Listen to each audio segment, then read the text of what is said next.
Nuestro tema es el uso de los biofertilizantes en la agricultura que nos presenta el doctor Zeus Huitzilopochtli Pinedo Guerrero, profesor investigador del Instituto de Ciencias Agropecuarias de la Universidad Autónoma del Estado de Hidalgo, que hoy nos acompaña también ahí por parte del Grupo TECO.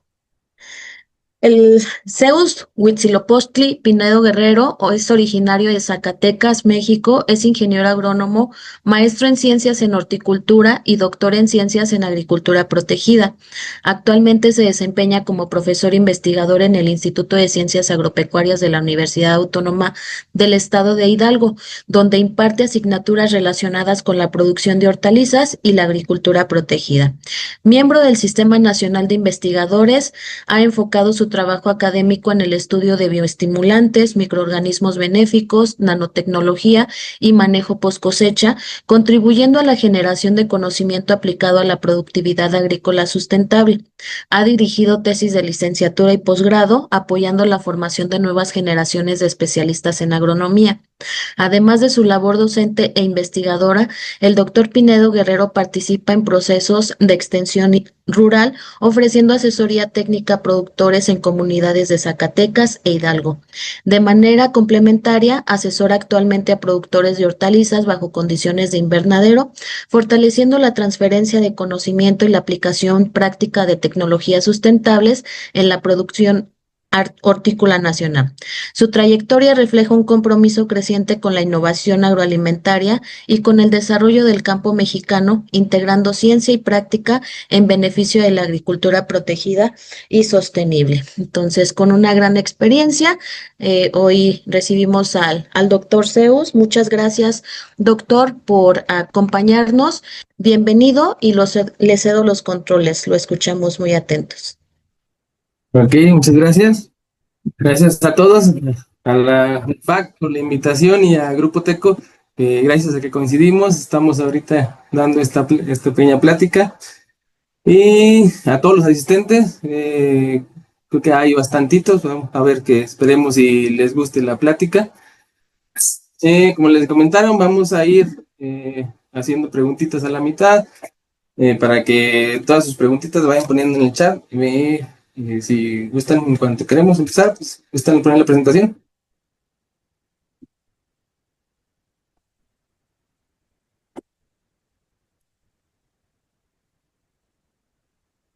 Ok.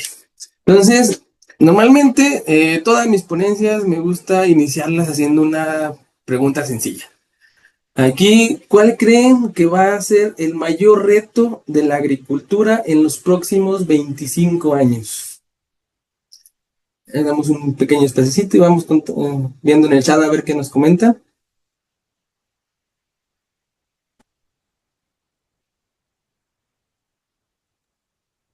Dicen que el agua, regenerar el suelo, mano de Exacto. obra, Bueno, ahí con la mano de obra y sí, ni cómo ayudarles. espacio, mejorar el suelo, agua, degradación del suelo, cambio climático, infertilidad del suelo, crisis hídrica, producir más en menos espacio, cuidado del ambiente y su regeneración, recursos naturales, suelo, sequía, Sí, creo que, insuficiente cosecha. vamos todos por el mismo camino. Siguiente diapositiva, por favor.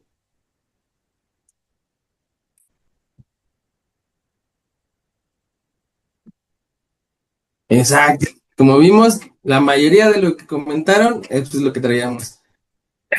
Ahorita, uno de los principales problemas va a ser la población mundial. O sea, seguimos en constante crecimiento. Se espera, se pasó. Se espera que para 2050 supere los 9.7 mil millones de personas. Y nosotros como agrónomos, como productores y demás, tenemos que alimentar a todos. La ventaja que tenemos es que creo que por cuestiones generacionales ha bajado un poquito la natalidad, así que nos están dando un poquito más de chance. ¿Y cuáles son los principales problemas que dijimos? Cambio climático y eventos extremos. Altas temperaturas, y al tener altas temperaturas tenemos que mayor uso de agua y tenemos menor disponibilidad. Ustedes no han aplicado ya desde protectores solares, osmorreguladores y demás, porque si no bioestimulamos, la verdad es que no alcanzamos a producir. Y sobre todo, hay un problema muy fuerte que es la pérdida de fertilidad y biodiversidad del suelo. ¿A qué se debe esto? A que cuando fue la revolución verde y demás, empezaron a generarse los fertilizantes. Y antes querían producir más, ¿y qué hacían? Fertiliza más. Y pues sí, ¿verdad? Sí empezó a funcionar, porque de hecho fue eso, generar más producto, eh, sí, o sea, generar más, aplicamos más fertilizante, pero eso llevó a un problema. Ah, igual viene el chat, y sí es cierto. O sea, tenemos que producir más en menos espacio, porque pues igual como va creciendo la población, pues va aumentando la mancha urbana y nos van quitando más espacio para producir. Entonces, ¿qué se hizo en ese tiempo? O sea, aplicar más fertilizante para producir más. Y igual, cambios genéticos en variedades y demás, donde pues mayor conductos de floema y demás para que absorba y que transporte todo ese fertilizante que se estaba agregando y demás.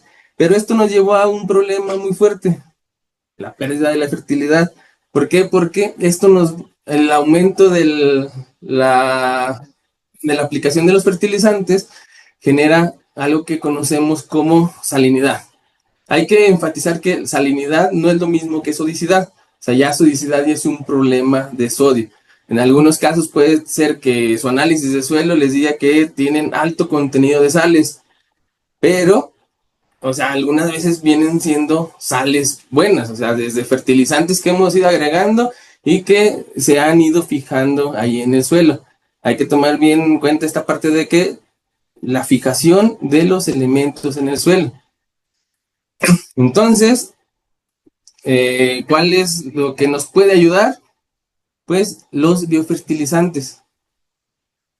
Tenemos bastante evidencia científica. Hay metaanálisis, para los que no saben, el metaanálisis es un estudio estadístico que junta y resume todos los resultados de muchos trabajos de investigación, estamos hablando desde mínimo 50, 60, sobre un mismo tema y los analiza para ver qué está pasando. Y aquí tengo uno que nos dice que las rizobacterias promotoras de crecimiento vegetal bajo sequía incrementan el rendimiento hasta un 38%, un 52% más de biomasa radicular y hasta una absorción de más de 24 a 44% de nutrientes. Al aumentar más biomasa radicular, ¿qué vamos a tener? Que la planta puede buscar más agua y más nutrientes. Por lo tanto, los biofertilizantes van a representar una estrategia científica para incrementar la productividad mientras se reduce el impacto ambiental. Aquí, en esta pequeña presentación que les traje, igual como no podemos dar nombres de productos ni nada por el estilo, es un compendio de evidencia científica, de metaanálisis y demás, de lo que ya se ha hecho y que sí funciona. Entonces, siguiente, por favor.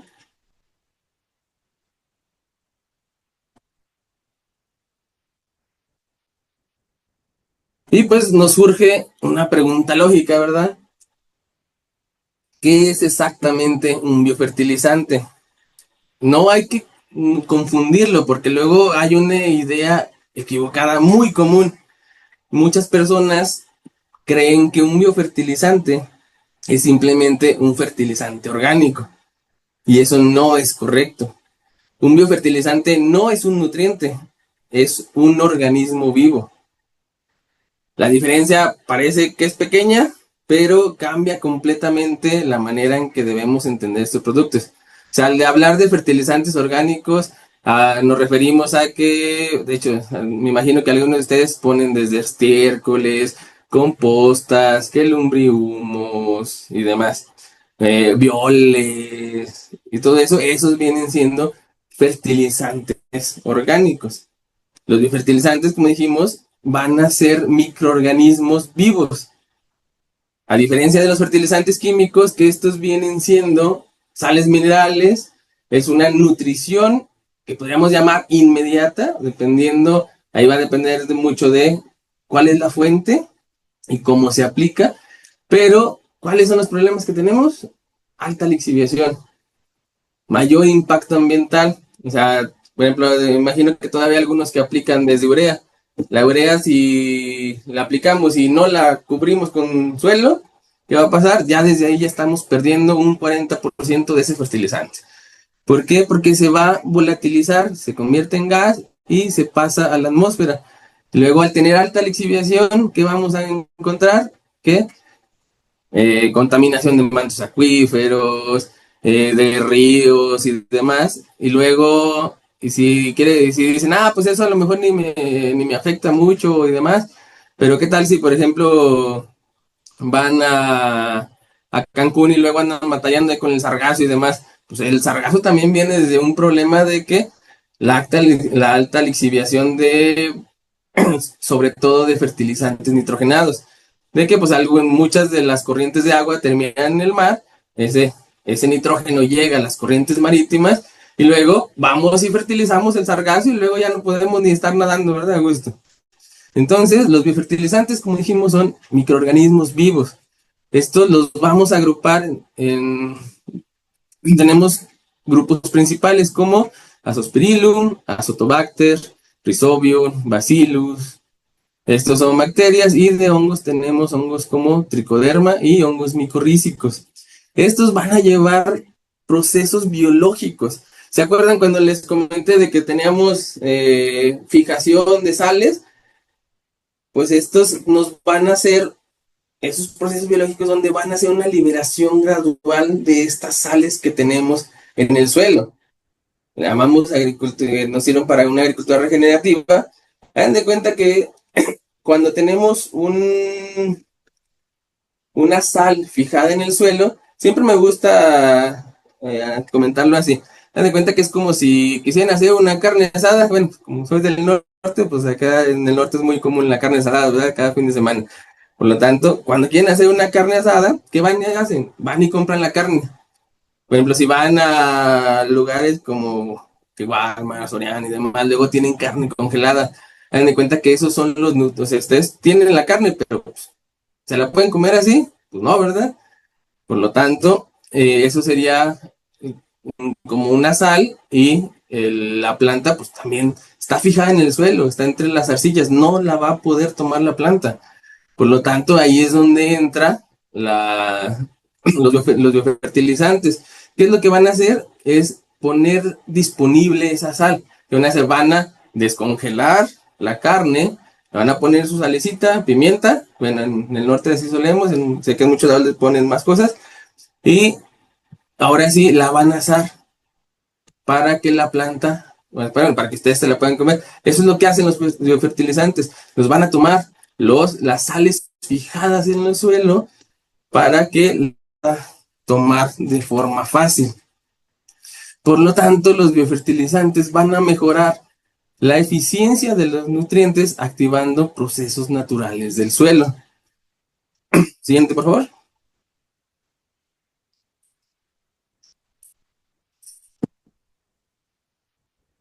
Ok, y si vamos viendo cuál es el costo de la agricultura convencional.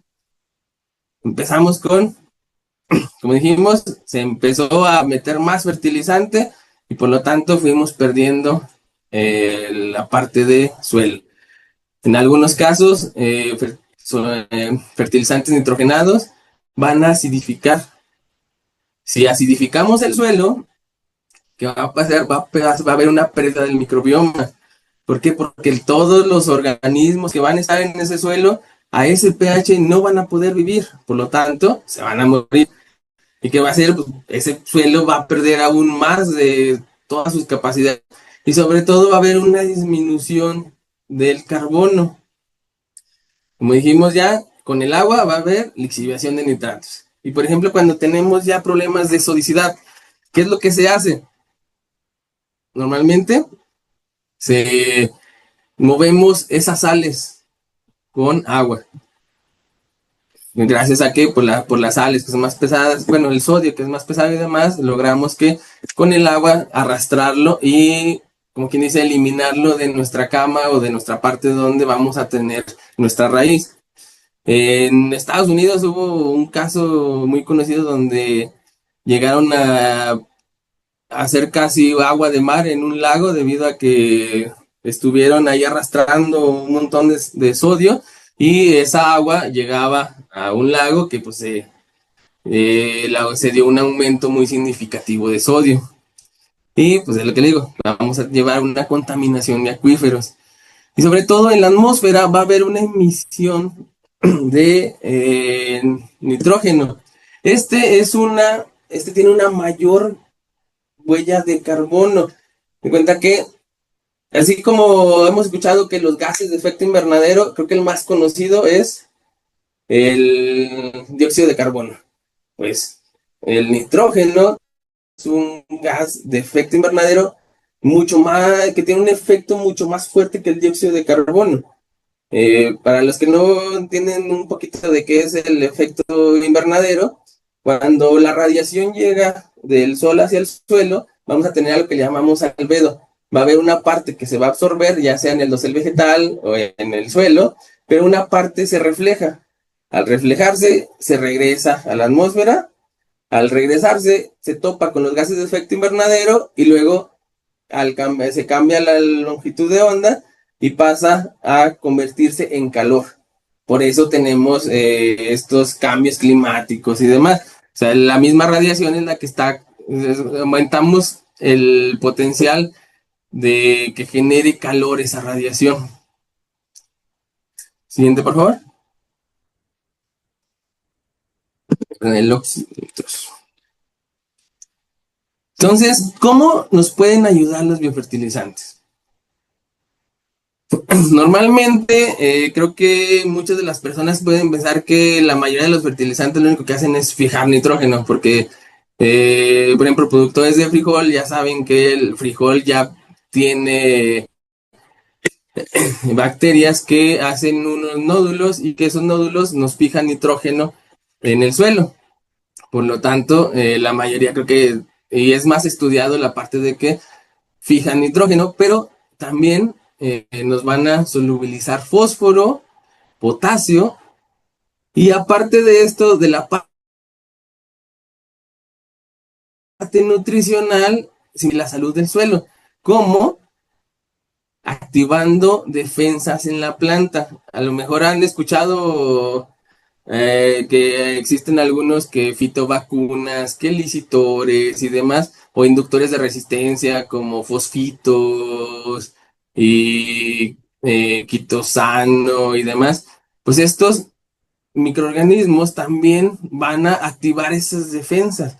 ¿Por qué? Porque pues, lo detectan como un hongo o una bacteria, la planta lo va a detectar como un ataque, pero la ventaja es que pues, no va a haber un ataque directo. Por lo tanto, el sistema de defensa se va a activar. Y al activarse el sistema de defensa, porque detectó este hongo, esta bacteria, ya cuando llegue un hongo, una bacteria patógena, pues ya va a tener metabolitos con que luchar contra estos patógenos. De misma manera van a producir fitohormonas. Así nos vamos a ahorrar en la parte de enraizadores y demás, así como normalmente tienden a generar auxinas. Y pues, ¿cuántos de ustedes no han aplicado enraizadores que vienen hormonales a base de auxinas? Y también van a mejorar el microbioma, empiezan a generar exudados que van a hacer que se empiecen a activar igual microorganismos que ya tenemos en el suelo. Hay resultados documentados donde encontramos una sustitución parcial de hasta el 52% del nitrógeno químico, una absorción de más de 0.44 gramos por kilogramo de suelo de carbono y mayor tolerancia a sequía. Como dijimos, al generar más fitohormonas, más raíz, por lo tanto, si tenemos más raíz, la planta puede buscar más agua en la parte del suelo y eso nos va a dar una mejor tolerancia a la sequía. Una menor incidencia de enfermedades, como le dije, van a activar defensas. Igual hay que tomar bien en cuenta esto de que, como le decimos, la parte nutricional va a solubilizar potasio, fijar nitrógeno y fósforo. ¿Y cuáles son los elementos que ocupan las plantas en mayor relación? Nitrógeno, fósforo y potasio. El clásico NPK. Como les comentaba, hay algunos suelos que se han estado trabajando durante mucho tiempo y tienen una acumulación muy fuerte de nitrógeno, fósforo y potasio por todas las sales que se han estado aplicando. Aquí podemos hacer un manejo de aplicación de biofertilizantes para solubilizar lo que ya tenemos. Esto nos asegura de que en el arranque, sobre todo en el arranque de las plantas, no tenemos que fertilizar. ¿Por qué? Porque ya tenemos bastante fertilizante en el suelo. Simplemente, como dijimos, pues no está disponible. Normalmente cuando les dan un análisis, puede ser que a lo mejor ya les hayan dado un análisis de suelo y en el análisis de suelo les dicen, pues tienes un montón de calcio, tienes un montón de nitrógeno y demás, pero pues ese no está disponible. Desgraciadamente, como se usan ácidos muy fuertes, se rompen las arcillas, entonces al romperse las arcillas, pues, se liberan esos elementos. Lo malo es que eso no sucede de forma normal. Aquí ocupamos que estos biofertilizantes nos solubilicen eso. Y sobre todo si nos ahorramos parte de fertilización al inicio, en invernaderos nos hemos ahorrado hasta mes y medio, un mes y medio de fertilización. Y estamos hablando de bastante dinero que al último pues es rentabilidad para el productor. Siguiente, por favor. Ok, entonces vamos a empezar con los principales protagonistas. Eh, Empezamos con Azospirillum. Si tuviera que elegir el microorganismo con mayor evidencia científica para cereales, sería Azospirillum. Este es el que se ha estado investigando desde hace mucho tiempo. Lleva décadas estudiándose. ¿Qué hace? Produce auxinas. Bueno, aparte de que fija biológicamente el nitrógeno, o sea, al decir que va a fijar nitrógeno, también nos referimos a que, ¿saben cuál es la principal composición del aire? Bueno, el aire que está en la atmósfera, nitrógeno, pero está en una forma que las plantas no lo pueden tomar. ¿Por qué? Porque viene como N2, nitrógeno simplemente, y las plantas lo van a tomar como NO3, nitrato, o NH4 como amonio. Si no viene en esa forma, las plantas no lo van a poder tomar.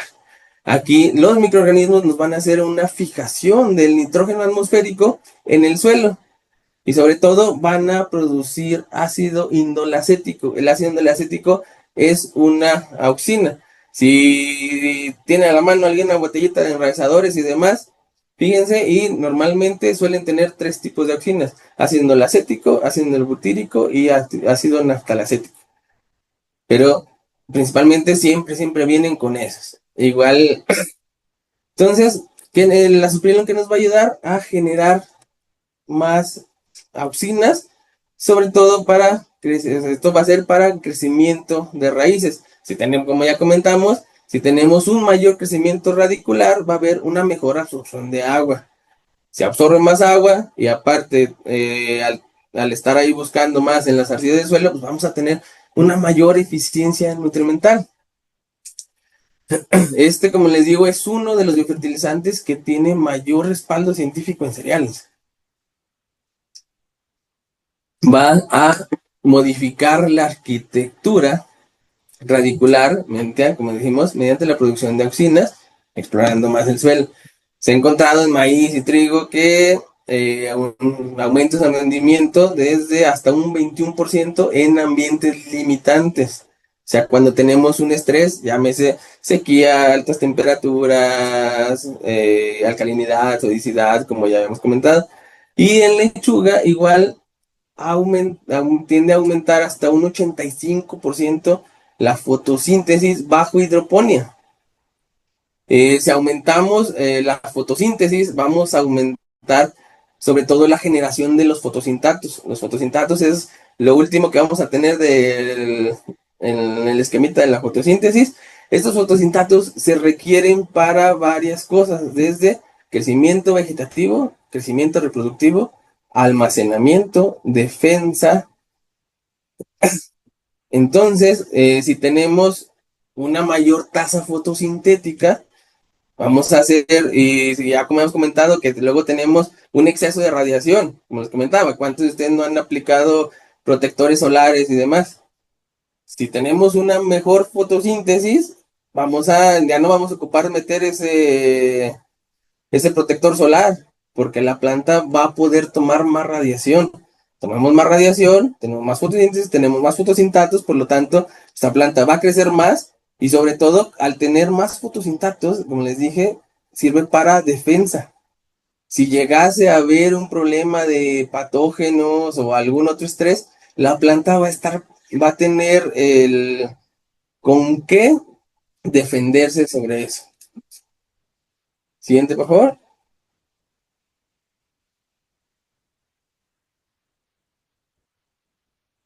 Ok, otro microorganismo ampliamente estudiado, aunque este tiene un mecanismo diferente, es Azotobacter. Aquí va a generar una producción de vitaminas. También va a ser una producción de aminoácidos.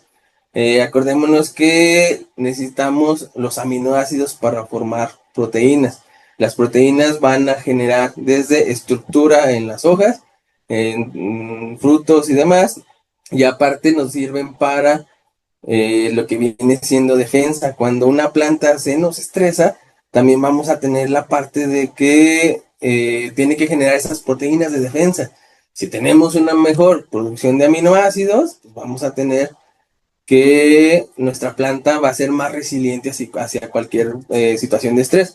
De hecho, pues ustedes, ni modo que cuando tienen un problema, un estresito y demás, siempre que les dicen y cuál es la recomendación, no, pues dale aminoácidos.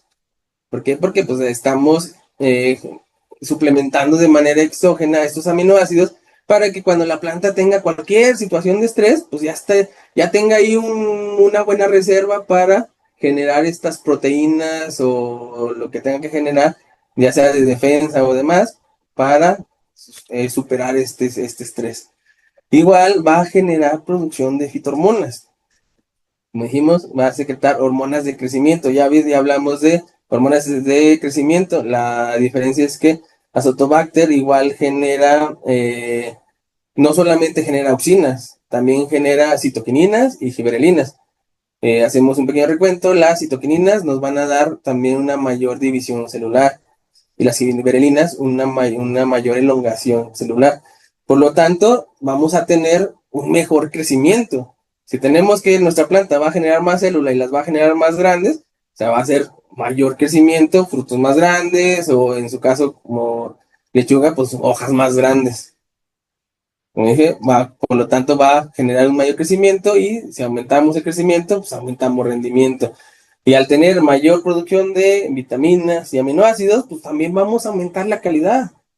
Porque pues como les dije, pues la planta va a ser una planta resiliente hacia cualquier parte de cualquier situación de estrés. Recordemos que las plantas bajo cualquier situación de estrés, su rendimiento y calidad empieza a bajar muchísimo. Entonces, se han encontrado resultados en maíz, trigo, papa, cebolla y diferentes hortalizas. Observando incrementos en el rendimiento de hasta un 20, un 30%. También cabe señalar que los biofertilizantes no se vayan a pelear con los fertilizantes tradicionales. Los biofertilizantes es una herramienta que nos va a ayudar a hacer mejor nuestra fertilización. Entonces, quiere decir que no es que vengan a suplementar completamente, o sea, nos van a venir a ayudar. Sí, podemos hacer una disminución de la implementación de los fertilizantes tradicionales, pero pues no van a suplementar completamente. Por eso, siempre va a funcionar mejor como un complemento del manejo nutricional que como un sustituto total del fertilizante.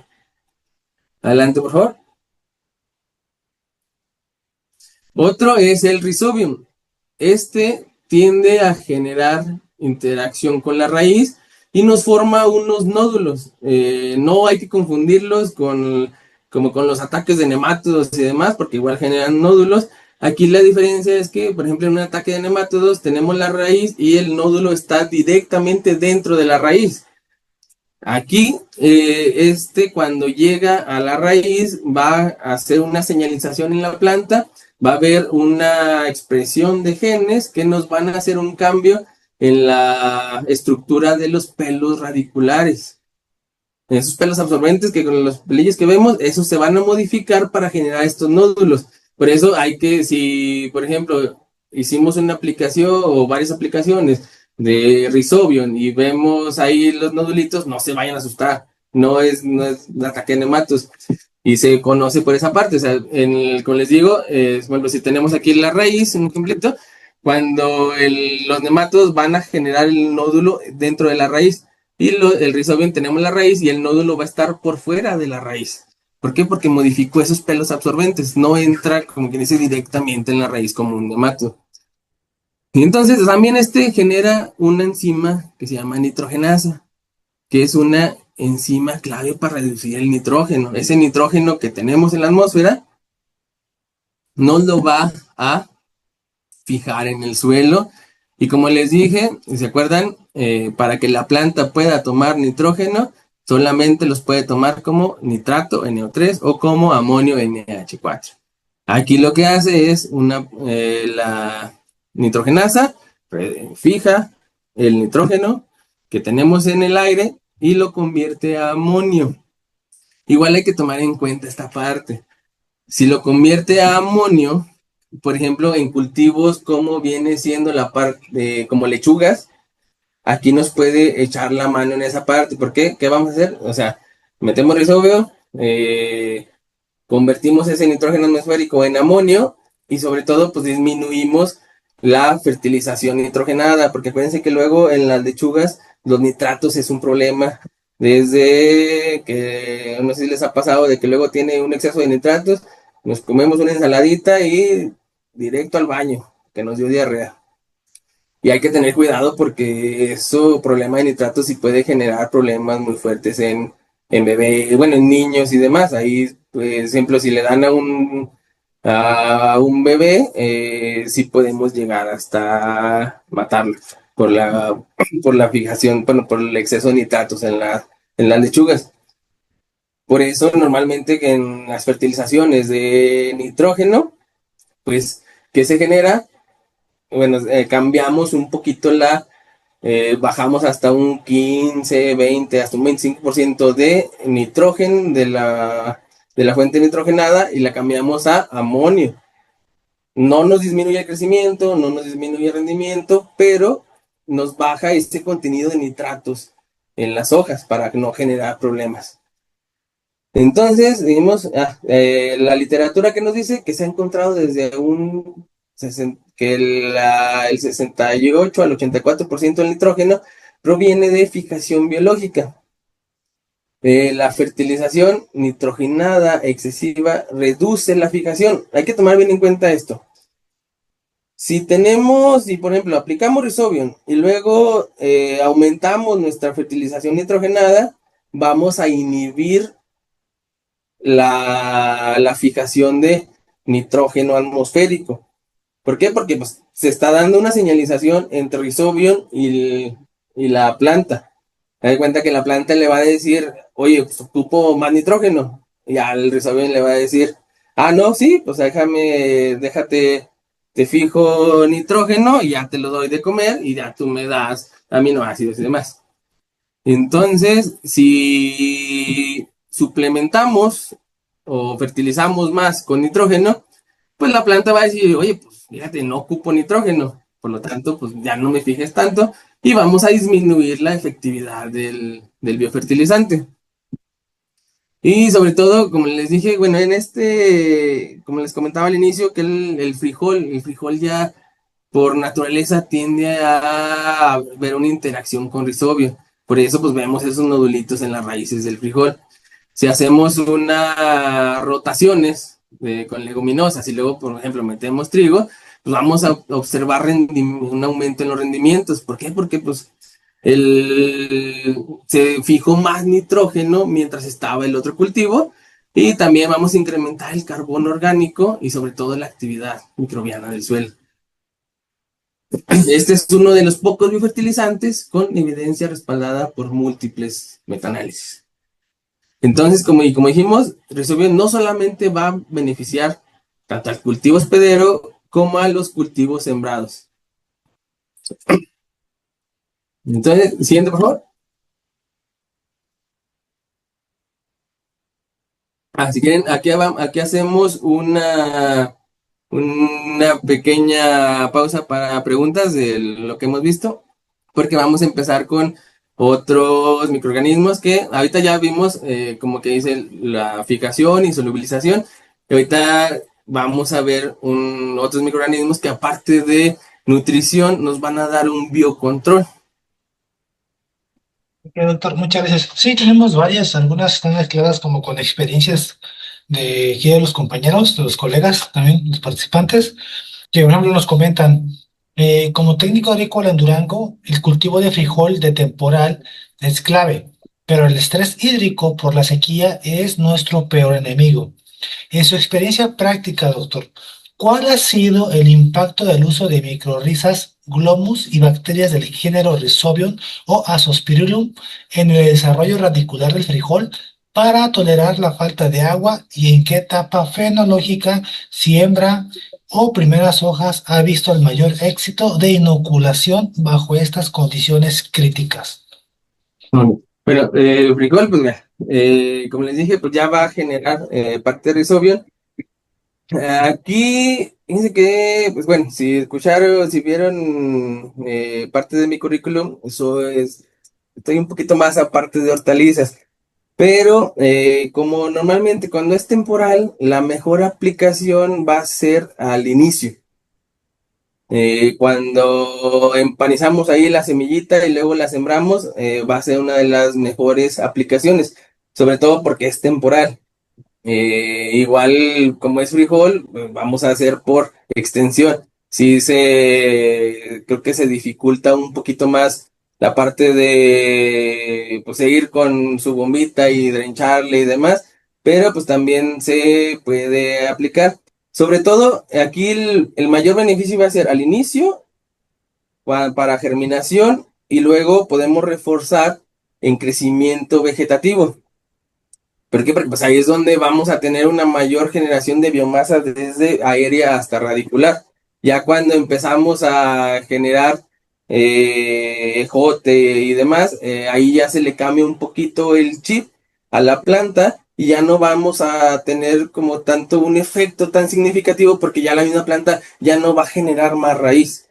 Por eso, pues mejor al inicio y, bueno, en la germinación, bueno, previo a la siembra y ya después de que empiece a emerger primeras hojitas verdaderas, ahí es donde podemos aplicar un refuerzo para que es donde cuando todavía está ese crecimiento vegetativo. Ya después, ya cuando empieza a generar, pues le digo, se cambia el chip de la planta a que se vaya a transferir todo. Acuérdense que me dijimos los fotosintatos.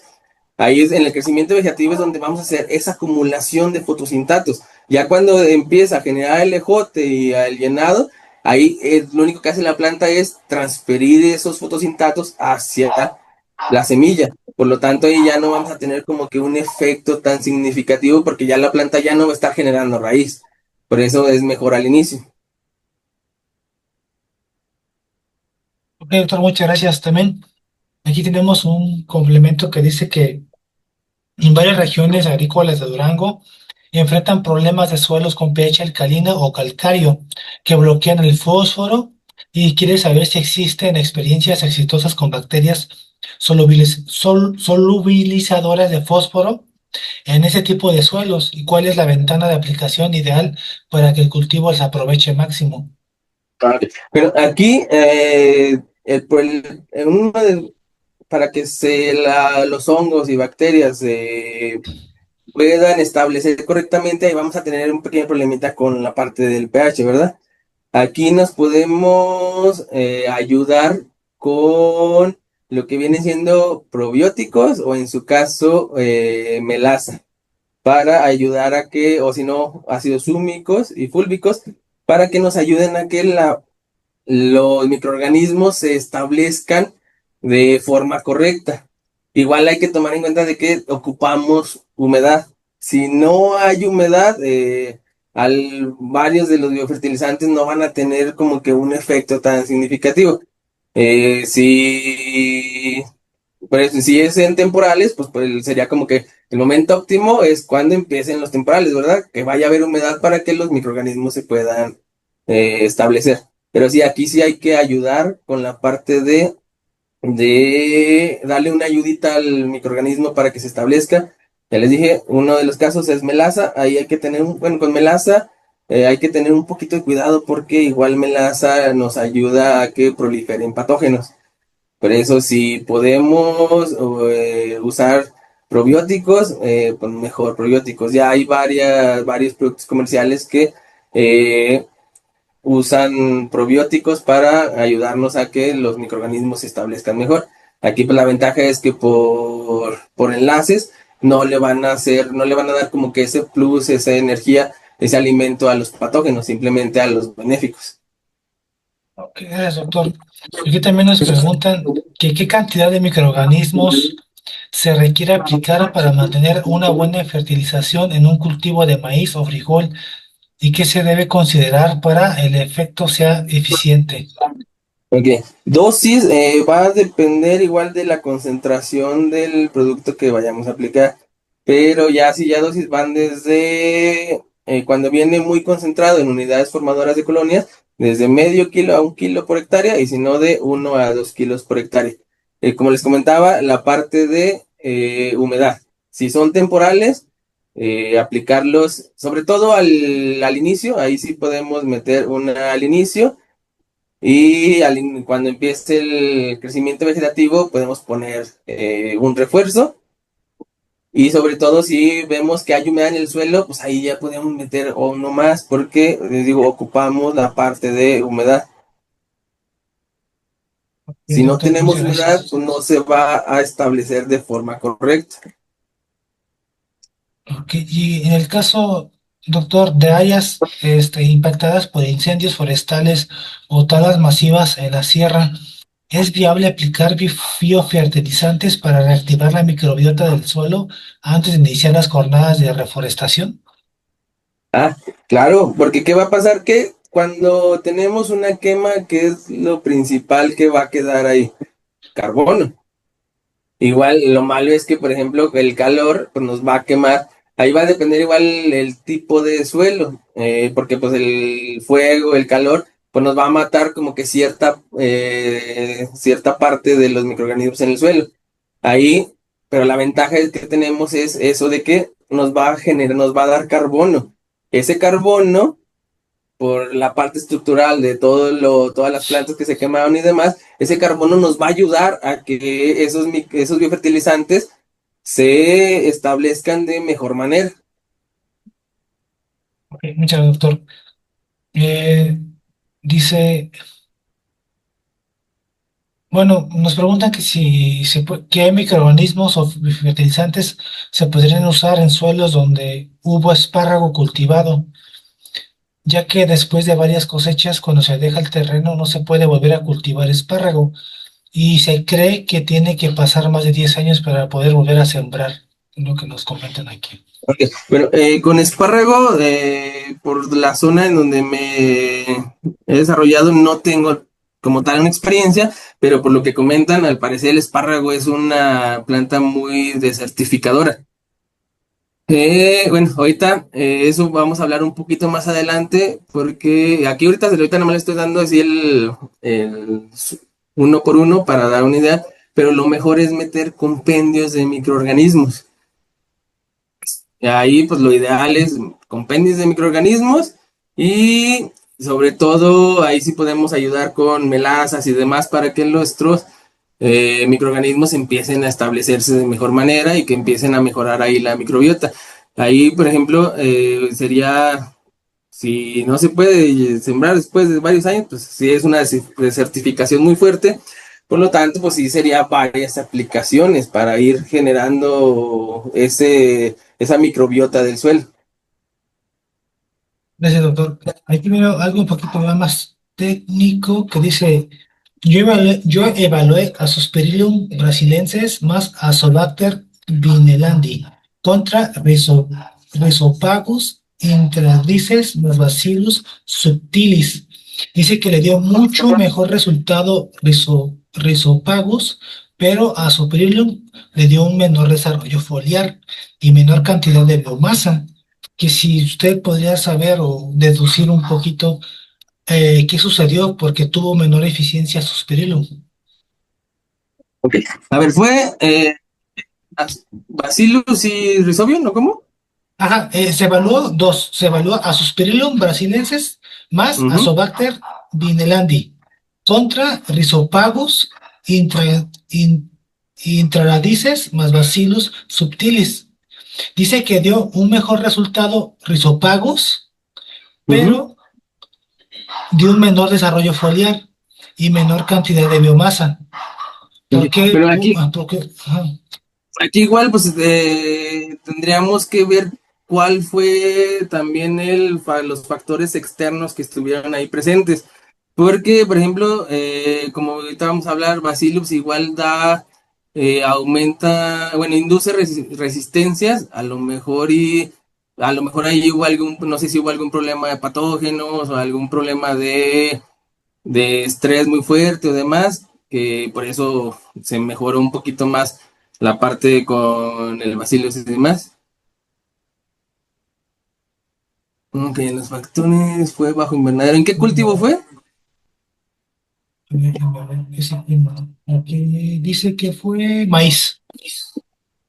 Ok, maíz en invernadero. Ok. Bueno, para empezar, bueno, a mí no, hay como que maíz en invernadero ya Dice que no fue me un gusta tanto. experimento. Ajá. Sí, sí, pero es que, por ejemplo, por el metabolismo que tienen, que es C2, ahí, por ejemplo, sí, en invernadero luego sí, siento que no se desarrolla tan bien. Entonces, ahí pudo haber sido más que nada la interacción con la planta.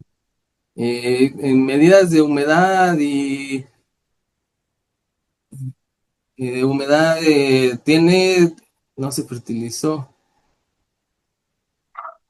Ok, entonces a lo mejor pudo haber sido esa parte de la fertilización que nos ayudó en la parte de que por más absorción más fijación de nitrógeno, pero y al darle un poquito más de carbohidratos, de Rhizobium y demás, pues a lo mejor fue la parte que nos ayudó.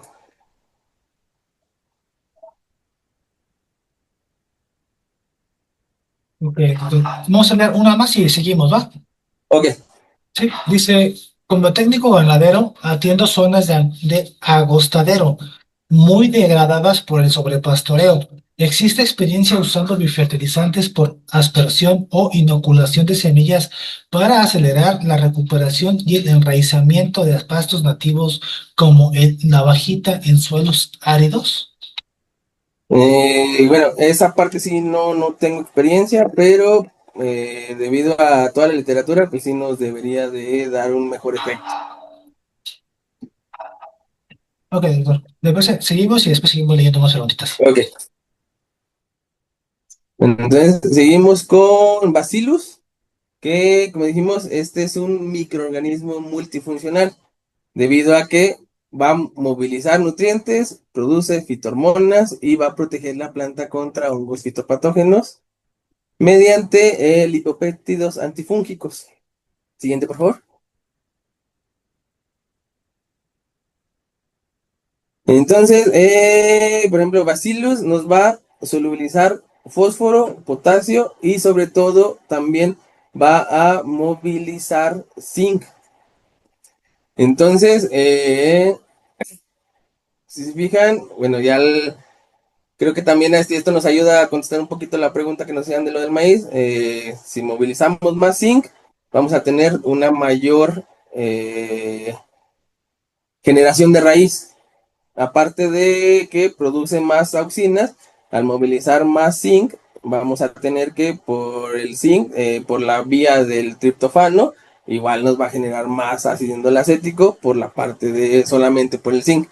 Igual el zinc es un microelemento que nos va a ayudar mucho en la parte de enzimática y demás. Y sobre todo va a solubilizar fósforo y potasio. Entonces a lo mejor ahí es donde nos responde la pregunta de que como los otros son más fijadores de nitrógenos, aquí le estuvimos dando, y como no se aplicó fertilización, aquí le estuvimos como que dando una ayuda mejor al solubilizar más nutrientes que solamente nitrógeno. Pues acuérdense que creo que bueno, más bien hay una ley que se llama ley del mínimo. Si está el mínimo de un nutriente, así tengamos más del otro, no va a haber un mejor crecimiento. Y entonces igual solubiliza fósforo, potasio y va a movilizar zinc. También tenemos una respuesta vegetal que nos va a producir más ácido indolacético y sobre todo sideróforos. Los sideróforos lo que van a hacer es que nos van a quelatar hierro. Igual pues el hierro es un microelemento necesario en la parte del transporte de electrones de la fotosíntesis. Por lo tanto, pues al tener una mejor fotosíntesis, un mejor crecimiento. Y sobre todo va a inducir resistencia sistémica, o sea, nos va a inducir una resistencia contra los patógenos. También aparte de la resistencia, como que dice, va a hacer que la planta ataque a los patógenos desde dentro y aparte tiene un biocontrol directo, ya que va a generar lipopéptidos como surfactina, iturina y fencicina. La surfactina tiene propiedades tensoactivas, así como luego que ponen para hacer aplicaciones foliares un surfactante y demás, que al último que hacemos es romper esa tensión superficial, pues la surfactina lo que hace es rompe la tensión superficial, pero de las membranas celulares de los patógenos, generándole poros para que luego se mueran. Y la iturina, esta se va a fijar directamente en la membrana de los hongos y provoca fuga de los iones que tienen los hongos, por lo tanto va a matarlos. La fencicina inhibe el crecimiento de hongos filamentosos como viene siendo Pythium y Botrytis. Y aparte funciona como un elicitor, como dijimos, para inducir más resistencia. Por lo tanto, el Bacillus nos puede dar un control contra Fusarium, Pythium, Rhizoctonia y también contra Botrytis. Hay evidencia científica donde tenemos un aumento del 16 al 24% de rendimiento en maíz. Es uno de los biofertilizantes registrados con validación multianual y multisitio. O sea que, como les dije, va a atacar, por ejemplo, tiene diferentes formas de actuar. Como dijimos, una respuesta vegetal, más nutrición y aparte tiene un biocontrol directo sobre los patógenos. Adelante, por favor.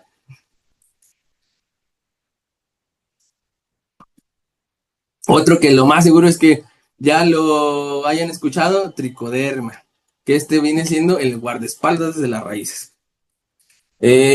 Probablemente tricoderma es el hongo benéfico más conocido en toda la agricultura.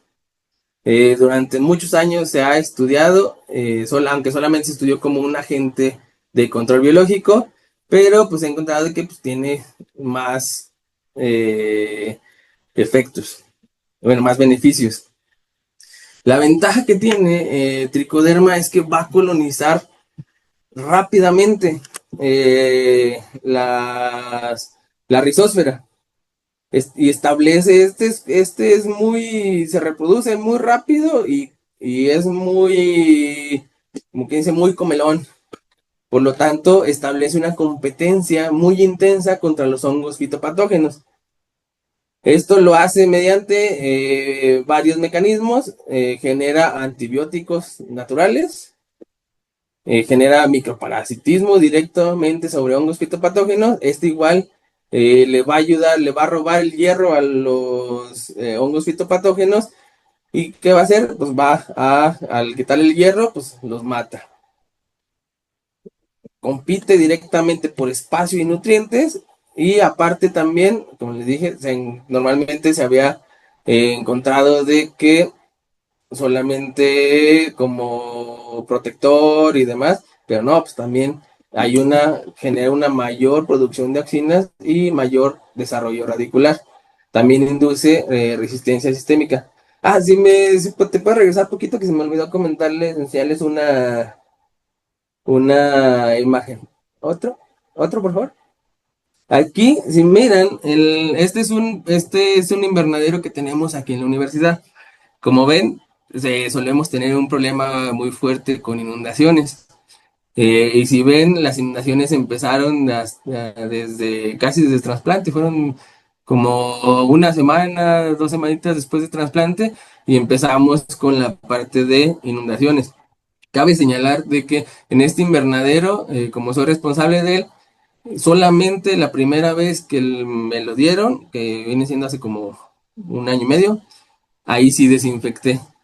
Después ya no hice, o sea, hacemos ciclos de, por ejemplo, tenemos jitomate, luego ponemos brócoli, y luego hemos tenido pepino, y luego hacemos la parte de igual brócoli o sea, tenemos como lo que se quiere en la universidad es que el invernadero esté trabajando todo el año, pues todo el año lo tenemos funcionando. Por lo tanto, yo he estado ahí metiendo compendios de microorganismos que me han ayudado a que, si ven, pues desde ahí ya empezaríamos con problemas de fusarium y demás, y nunca hemos tenido problemas de fusarium, debido a que hemos hecho esta aplicaciones de microorganismos benéficos. Y si ven en la imagen de abajo, o sea, las plantas se siguieron desarrollando y estuvimos constantemente bajo inundación. O sea, desde que arrancó hasta el final, estuvimos bajo inundación y las plantas siguieron desarrollándose.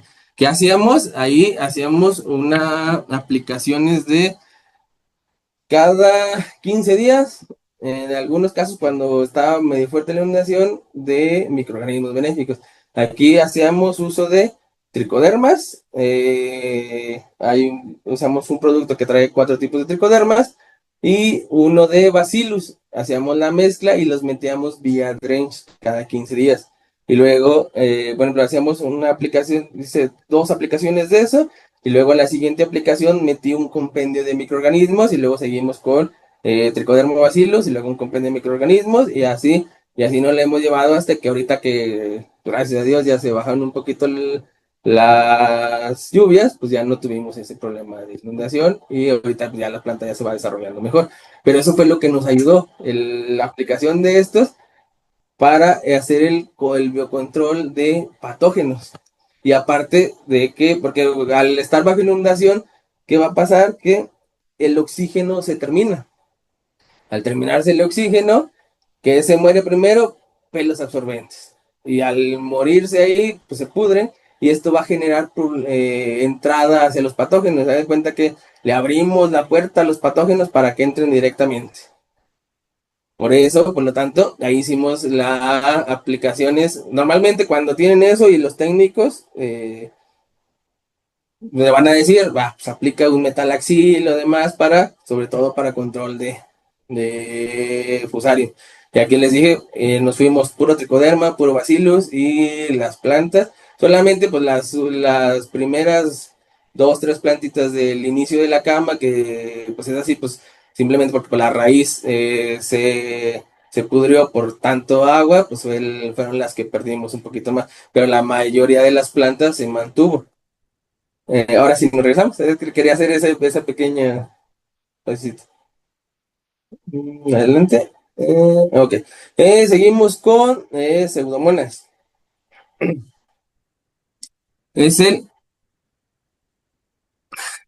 estratega de la rizósfera. Este transforma la rizósfera en un ambiente desfavorable para patógenos y favorable para el cultivo mediante competencia biológica. O sea, aquí va a ser más o menos lo que hacemos con tricoderma. O sea, va a generar sideróforos que van a capturar el hierro del suelo e inhibir el crecimiento de los hongos, porque pues los hongos igual, los hongos y los patógenos tienen que consumir hierro. Al no tener ese hierro disponible, se mueren. Y aparte, ese hierro, como quien dice, lo va a quelatar para que la planta lo pueda tomar. También va a generar fitohormonas, desde auxinas, giberelinas y citoquininas, que nos van a estimular el desarrollo vegetal, así como antibióticos que nos van a tener una actividad antifúngica directa y también nos va a inducir una resistencia para que aumente si tenemos, bueno, para que combata las enfermedades de dentro. ¿Ya? Como quien dice, se puede comparar como si fuese una vacuna. No tiene como que un efecto directamente sobre el problema, pero pues va a preparar a la planta para una respuesta mucho más rápida contra un patógeno. Adelante, por favor. Ay, creo que ya nos alargamos un poquito. Ok, micorrizas arbusculares. Estas creo que también son unas de las que probablemente conozcan. Si tuviera que describir a las micorrizas en una sola frase, las describiría como extensión del sistema radicular. Entonces, ¿qué hacen? Las colonizan las raíces y estos hongos van a generar hifas para explorar más suelo. Como ya hemos comentado desde el inicio, si tenemos una mayor exploración de suelo, pues vamos a tener una mejor absorción de nitrógeno, bueno, de agua y nitrógeno y demás, de todos los elementos que tengamos ahí, pero es una extensión de la raíz, por lo tanto vamos a tener un mejor crecimiento. Y ¿qué va a hacer? Va a tener a que la planta pues le empieza a generar más agua, más fósforo, más igual micronutrientes. Y aquí es una relación simbiótica. La planta que le da aminoácidos, carbohidratos, le produce carbohidratos y le da de comer al hongo y el hongo pues le da de comer a la planta. Es una simbiosis. Y pues, por lo tanto dijimos, va mejor, mayor absorción de agua. Si tenemos más raíz, más agua, pues, tenemos una mayor tolerancia a la sequía. Recuerden de que conforme va llegando la radiación, pues el agua superficial es la que se va secando, pero si escarbamos un poquito más, hay más agua en las arcillas más bajas. Y al tener esa extensión de las raíces, pues llegamos a más lugares y encontramos más agua, por lo tanto tenemos una mayor tolerancia. O sea, si tenemos un más volumen radical, vamos a tener una mejor calidad del fruto. O sea, las cifras exploran un volumen de suelo hasta 10 veces mayor que las raíces finas. Por lo tanto, pues vamos a tener más rendimiento. También se ha encontrado de que aumentan los sólidos solubles en tomate. Si, por ejemplo, producen tomate cherry y demás, ya saben que en ese tipo, pues hay que tener una mayor producción de sólidos solubles para que estén más dulces, porque pues, la forma en que se lo come. Por lo tanto, pues aquí igual nos podría ayudar en ese cultivo en específico. ¿Cuál igual nos va a dar una mayor tolerancia hídrica en Chile? Eso es lo que se ha encontrado en literatura. Siguiente, por favor. Ok, entonces, bueno, ya terminamos esa parte, entonces hacemos como una pequeña conclusión. Entonces, ¿cómo funcionan los biofertilizantes? Un solo microorganismo puede activar múltiples mecanismos simultáneamente en la rizósfera. Ya vimos cuáles son estos. Uno, fijación del nitrógeno atmosférico, solubilización de fósforo, o sea, tenemos el fósforo, es bien fácil de que se nos fije, ya sea con calcio, ya sea con sulfatos y demás. Aquí, ¿qué va a hacer? Lo va a poner disponible para que la planta lo tome. Y solubilización de potasio. También vamos a mejorar el microbioma, debido a que, pues ya dijimos, empiezan a generar exudados. En algunos casos igual se genera un biofilm. Ese biofilm lo que hace es como ya ven que luego en post cosecha se aplican ceras, que estas ceras lo que hacen es que eviten, o sea, ceras en el fruto para evitar enfermedades post cosecha. ¿Por qué? Porque pues evita de que el hongo llegue y entre en contacto directo con el fruto. Si no entra en contacto directo con el fruto, pues el hongo se muere. Aquí igual se genera un biofilm para que si llega algún patógeno, no entre en contacto directo con la raíz. Y por lo tanto, pues mejoramos el microbioma del suelo. También, como dijimos, va a inducir una resistencia. Por lo tanto, va a generar metabolitos de protección contra cualquier patógeno que pudiera llegar. E igual una mayor producción de fitohormonas. Ya dijimos que en algunos casos simplemente son auxinas, pero algunos otros también van a generarnos desde citoquininas y gibrelinas. Entonces, como dijimos, los biofertilizantes no aportan nutrientes directamente, porque bueno, solamente los que fijan nitrógeno atmosférico, ¿verdad? Pero lo que van a hacer es que el suelo y la planta los aprovechen con mayor eficiencia. Todos estos mecanismos van a ocurrir de forma simultánea y sinérgica en la rizósfera. Adelante, por favor. Ok, si quieren, no sé si tengan preguntas porque ya vamos a empezar con las sinergias microbianas. Sí, doctor, voy a escoger unas tres o cuatro y les contestamos, ¿va? Para seguir. Vale, ya casi terminamos. Sí, sí, vamos a hablar tres nada más y ya al final leemos lo que terminemos más, ¿va? Ok. Dice, aquí es que no muy larga.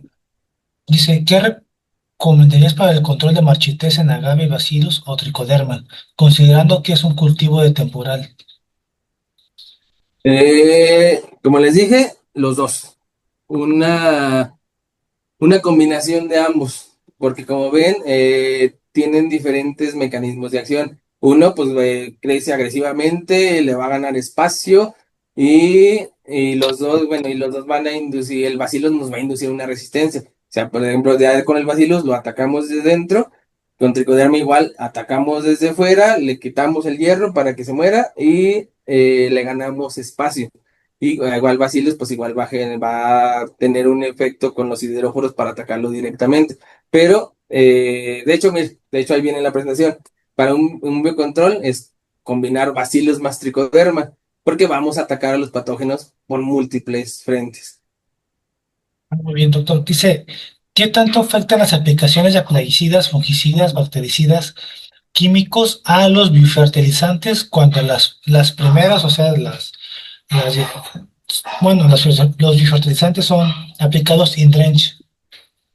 Sí tiene un efecto, porque por ejemplo, el problema, si un fungicida o un bactericida pues, ataca hongos y bacterias, él no va a ponerse a ver si es benéfico o no benéfico. Aquí normalmente, igual pues hay que ver, o sea, si tenemos un problema muy fuerte, pues ya, usar ya sea un fungicida o un bactericida y luego dejar un espacio de la residualidad. Va a cambiar dependiendo cada ingrediente activo.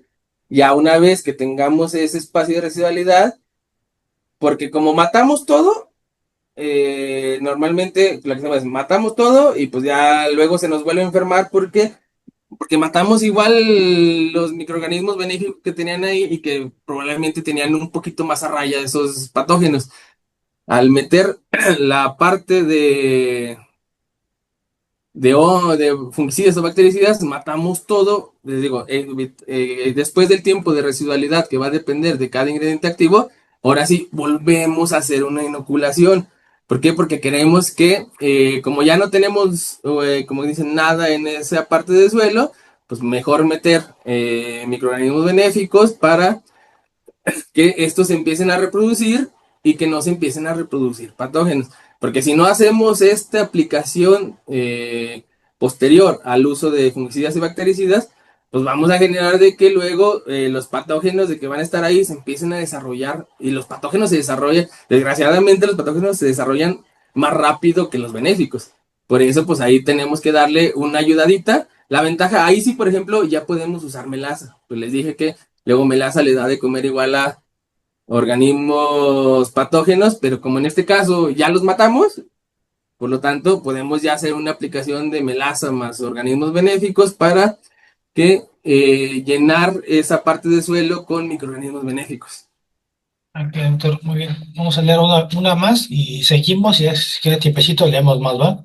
Ok. Dice, para productores que manejan suelos con pH alcalino, donde el fósforo se bloquea rápidamente, ¿qué capas de bacterias solubilizadoras de fósforo han mostrado mayor estabilidad? ¿Y cuántas unidades de pentóxido de difósforo real pueden llegar a liberar para el cultivo? Y es que aquí va el problema va a ser, les digo, para decirles cuánto, pues necesitamos saber bien qué tanto tenemos, ¿verdad? Ahí en qué tanto, porque, van a solubilizar el fósforo, pero necesitamos saber qué tanto fósforo tenemos fijado para poder decir, ah, pues te pueden solubilizar tanto por ciento y demás. Y aparte, pues tenemos que, les digo, no nada más es como que, ah, sí, pues se lo pongo y ya me va a generar ahí. Tenemos que darle las condiciones desde humedad y demás para que se desarrollen y que empiecen a solubilizarlo. Así que pues si no, podría decirle así como que pues te va a solubilizar tanto. Ese es el problema, porque pues, no sabemos para empezar qué tanto fósforo tengamos fijado ahí. Ok, muchas gracias, doctor. Entonces, seguimos y ya al final leemos, ¿va? Ok, entonces seguimos, dijimos consorcios microbianos, porque aquí sí, luego, ya ven que luego muchos productores dicen, ah, pues si una tapita sirve, ponle dos. Pues aquí si un microorganismo, bueno, un biofertilizante sirve, pues ponle otro. Aquí sí funciona. En los demás no. Aquí uno más uno es mucho más que dos. O sea, vamos, aquí lo que queremos y a lo que se está yendo todo es hacia estos consorcios microbianos, porque igual no es tan benéfico siempre aplicar como que solamente un microorganismo, un microorganismo, un microorganismo, un microorganismo, porque pues vamos a generar como con los monocultivos, o sea, de que cualquier cosa, pues luego se nos van a ir todos. Por eso aquí los consorcios microbianos nos van a ayudar muchísimo. Aquí tenemos, por ejemplo, algunos que en nutrición integrada puede ser como Azosprilum, Marrizobium y con micorrizas, que aquí ya vamos a tener una mayor fijación de nitrógeno, vamos a solubilizar fósforo y vamos a ampliar las zonas de absorción radicular. Como dijimos, para un biocontrol combinado, Bacillus más Trichoderma. Igual, pues ahí va a depender, igual hay varios tricodermas que tienen diferentes formas de actuar y que nos pueden ayudar de diferentes formas. Y, por ejemplo, una mayor resiliencia, pseudomonas más micorrizas van a mejorar, van a tener una mejor tolerancia a la sequía, a la salinidad y a un estrés abiótico. Siguiente, por favor, nos vamos a ir un poquito más rápido. A mí me han dicho que era para una hora y ya llevo hora y media.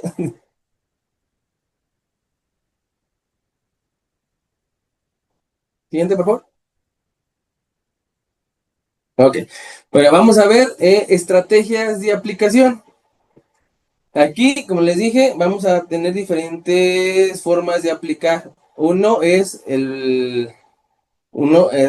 va a ser la aplicación en las semillas.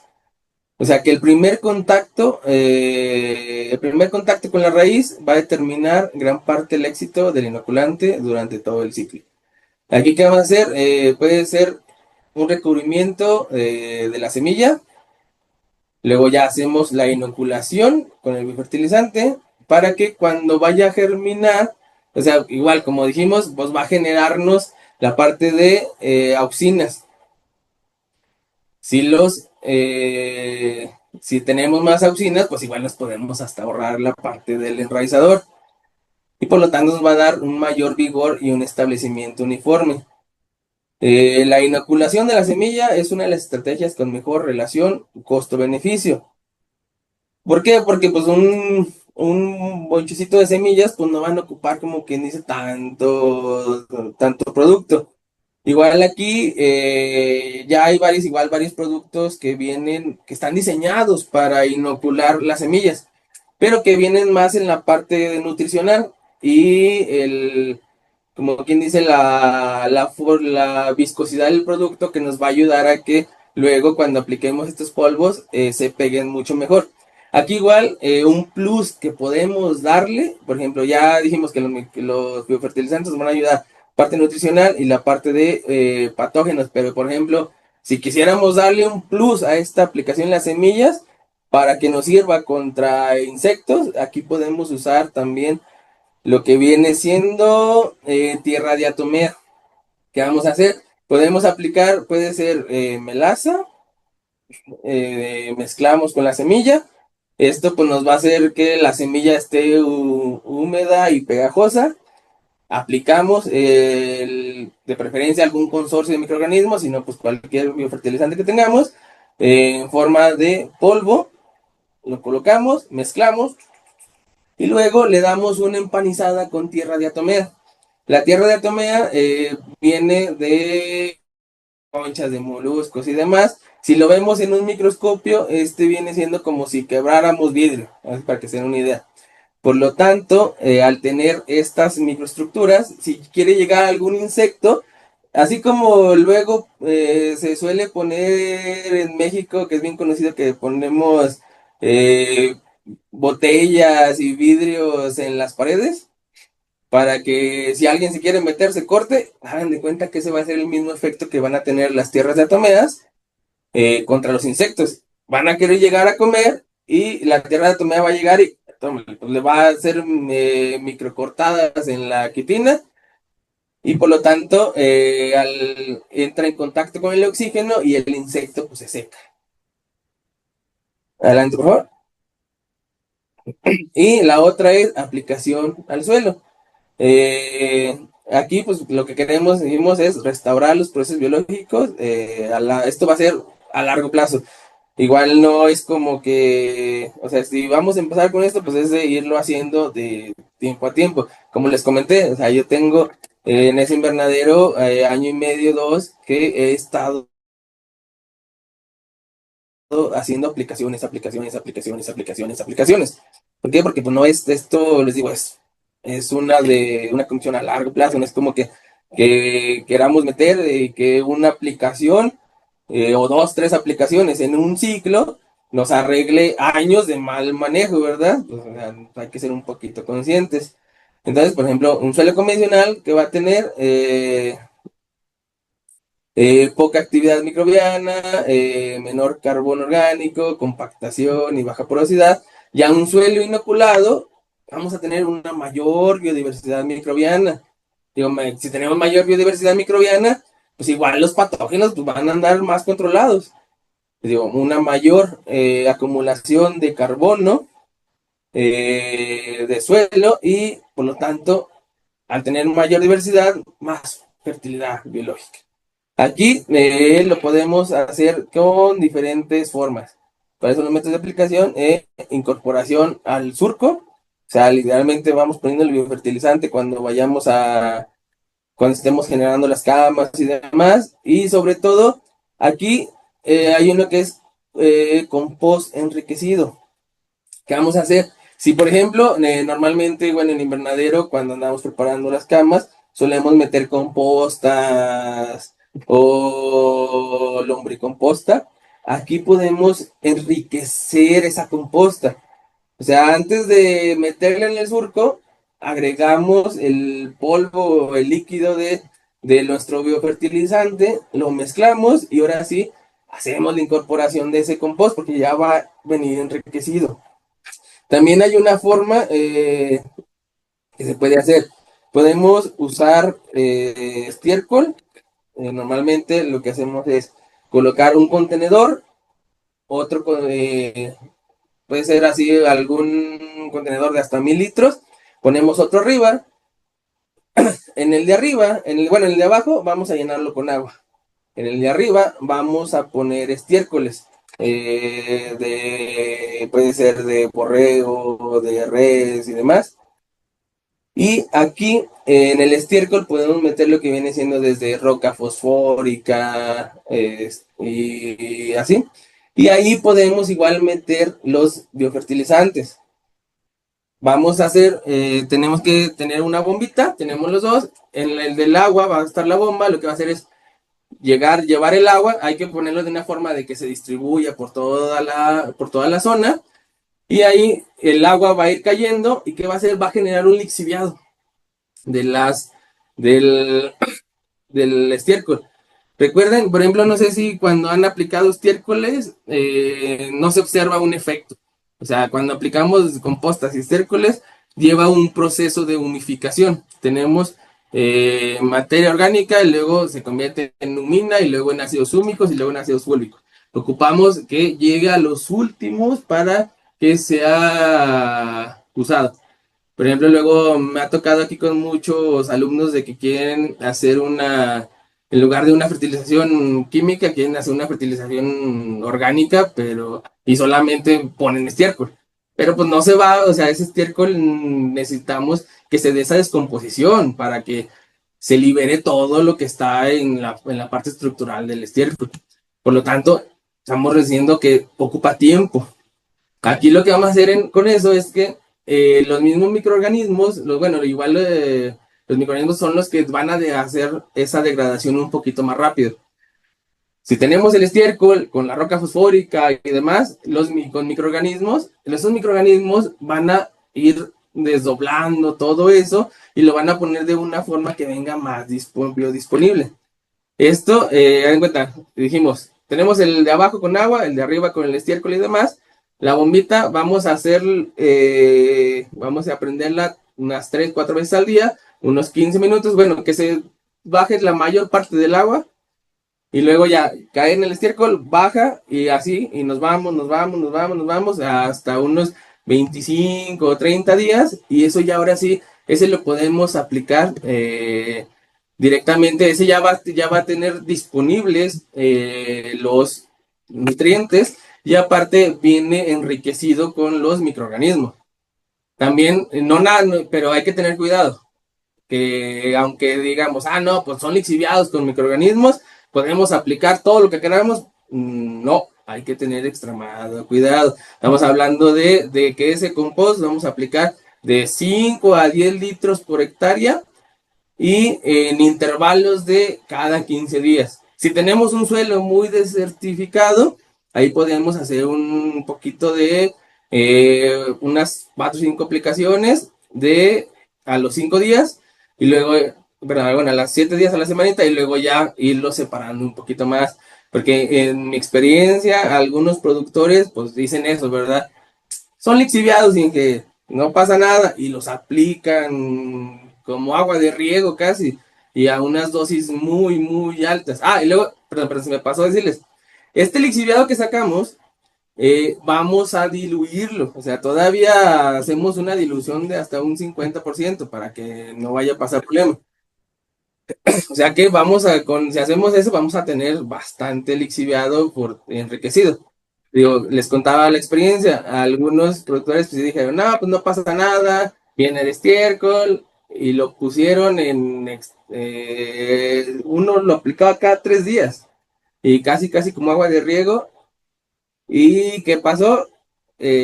Alto sodio en el suelo, un exceso de nitratos, que nos movió ahí toda la parte nutricional en el suelo, y nos regresamos a enmiendas.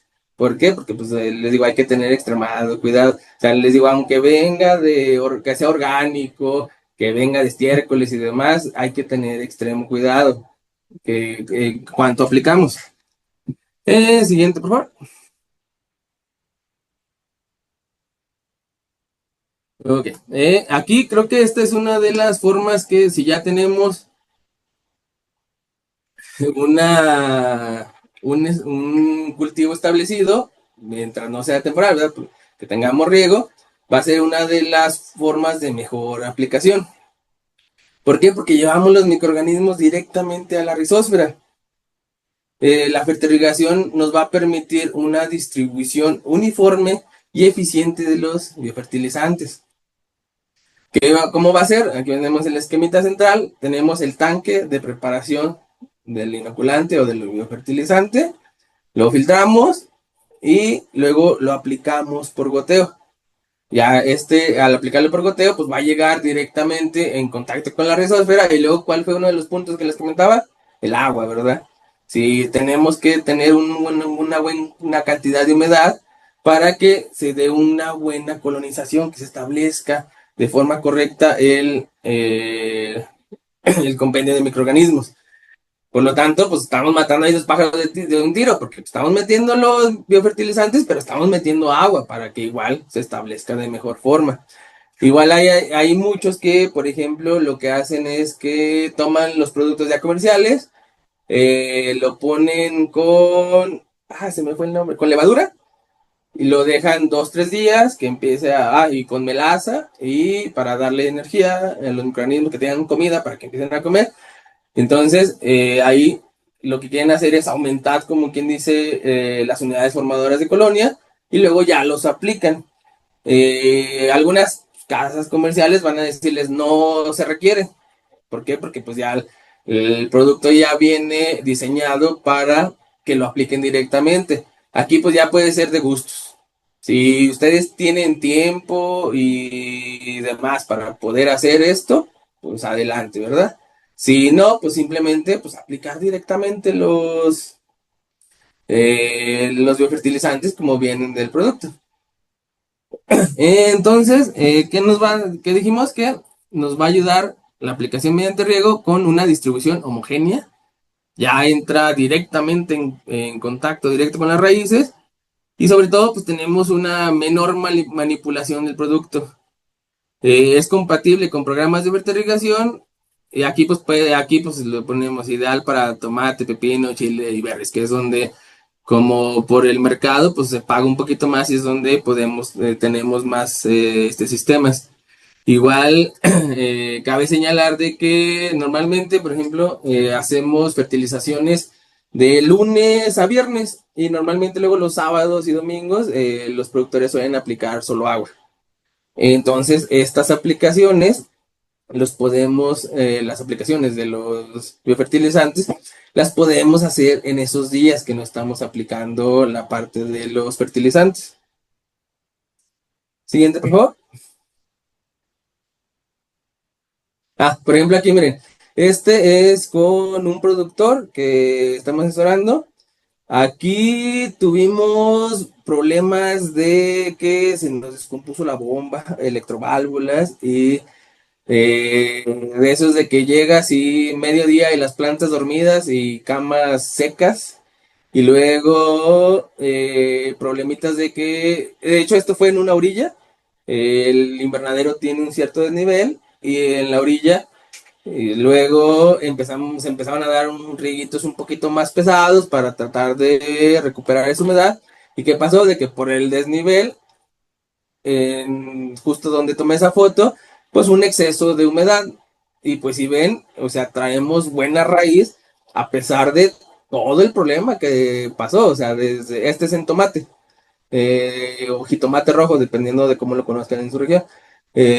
O sea, traemos buena raíz. Y luego, y aparte, en el análisis de fitopatológico, aquí nos dio fusarium y Nematos. Nematos era un poquito, no había tanto problema, pero sí había. Y si alcanzan a ver, o sea, sea, sí se ven un poquito oxidadas las raíces, pero pues es por todo el estrés hídrico que se llevaron.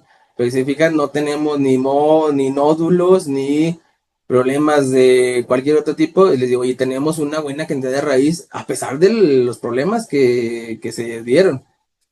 Adelante, por favor. Y esto es por la parte de los biofertilizantes que aplicamos. Igual creo que hasta vi una pregunta sobre esto. Otra de las formas que podemos hacer es una aplicación foliar. Aquí igual pues va a ser, va a estar más limitado lo que podamos aplicar. Aquí pues ya va más cerca que nada tricodermas y bacillus.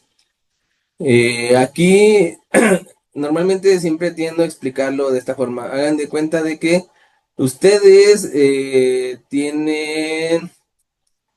hacen cuartos para renta y tienen los cuartos disponibles, ya los terminaron y todo, ya están listos para rentar, pero llegan ocupas, bueno, o paracaidistas, como lo conozcan, o sea, gente que llega y se mete y no te pagan renta. Hagan de cuenta que esos son los microorganismos fitopatógenos. O sea, en la hoja, pues ten en cuenta que la hoja va a ser sus habitaciones que tienen, su edificio. Esa es la hoja. Y tenemos diferentes habitaciones. Digo, los fitopatógenos van a ser esos paracaidistas o ocupas, como los conozcan, que van a llegar y se van a meter a los cuartos y no nos van a pegar, no nos van a pagar renta. Por lo tanto, es una pérdida económica. Aquí, ¿qué hacemos? Aplicamos estos microorganismos benéficos de forma foliar y que hagan de cuenta que es como que en lugar de que lleguen estos paracaidistas, rentamos todos esos cuartos. Al estar todos esos cuartos ocupados, pues ya si quiere llegar un paracaidista, pues ¿dónde se va a meter? Porque pues ya está ocupado, ya no hay dónde se meta. Eso es de esa forma, es como funcionan los microorganismos cuando los aplicamos de forma foliar. O sea, vamos, es más que nada, va a empezar con preventivo. O sea, tenemos que llenar esos espacios para que esté establecido. Por ejemplo, si es tricoderma, como dijimos, es muy agresivo en cuanto a alimentación y demás. Si llega el otro hongo, pues se lo va a comer literalmente. Y por lo tanto, pues ya no va a generarnos un problema. Sí, bueno, hay diferentes investigaciones. Encontramos que lechuga, menor incidencia de enfermedades foliares, en espinaca, aparte de eso, mayor vigor, y en tomate, reducción de desarrollo de patógenos. Igual, por ejemplo, a mí me gusta mucho aplicarlo de esta forma, eh, de forma foliar, antes de que cuando vean que empiecen las lluvias, normalmente yo siempre les digo al productor, hay que estar haciendo un monitoreo climático. Si no hacemos un monitoreo climático, igual, porque hay veces que llueve, pero el ambiente estaba tan seco que la humedad relativa no llegó a un punto donde fuese un problema para nosotros, porque no se dan las condiciones. Acuérdense que para que se dé un patógeno, ocupamos un triangulito que viene siendo hospedante, el patógeno y la parte del clima. Si no se dan esos tres, no se va a enfermar. Normalmente llegan las lluvias y demás, y el patógeno pues, siempre va a estar ahí, siempre va a haber esporas de patógenos en el ambiente. Eso ténganlo por seguro. Y pues ya tenemos la planta, y pues ya con tanta lluvia, pues se va a dar la parte de la humedad para que se complete el triángulo y de que se nos enferme. Aquí por eso, si siempre les digo, siempre a los productores les digo, hay que estar checando. Sí, porque a veces le digo, el ambiente está tan seco que aunque haya lluvias, no se va a aumentar la humedad relativa a un 80%, 85%, que normalmente aplicaciones preventivas, yo les digo 80% y empezamos con aplicaciones preventivas. Si no llega al 80%, ¿para qué hacerlos gastar? Y más con estos problemas de que ahorita que tenemos con los precios de los productos, de que los productos suben, pero lo que producimos cuesta menos, está más difícil, ¿no? Por eso, hacer ese monitoreo. Si tenemos, aunque tengamos lluvia, pero tenemos un 60% más relativa, no hay problemas, porque no se está generando, no se está completando ese triángulo. Si ya empezamos con un 80% y tenemos, normalmente igual hay que ver dónde tenemos nuestros sensores. Porque si ya tenemos, si tenemos nuestro termigrómetro en la parte de, a ver, permítanme un momentito.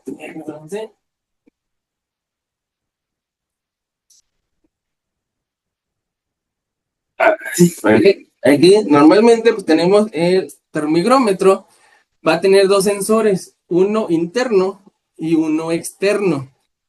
Lo malo, muchos productores ponen los dos en el pasillo, pero hay que tomar en cuenta de que la planta tiene una transpiración y esa transpiración nos va a hacer que se dé un microclima en el dosel vegetal. En el dosel vegetal estamos hablando de donde están las hojas literal.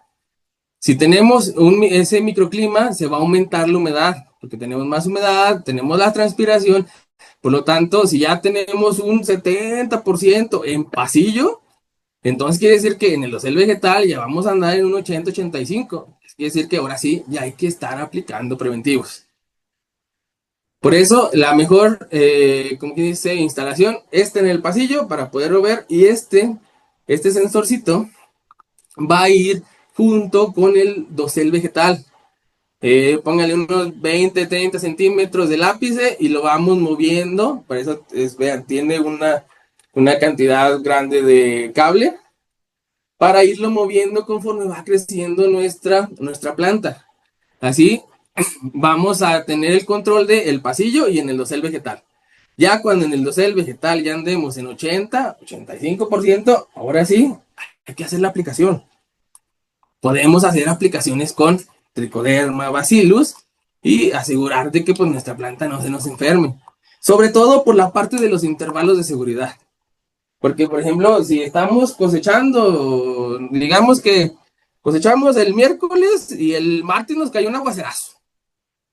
Aguacerazo de que llegamos a un 85-90% de humedad relativa. Entonces, hay que hacer esa aplicación.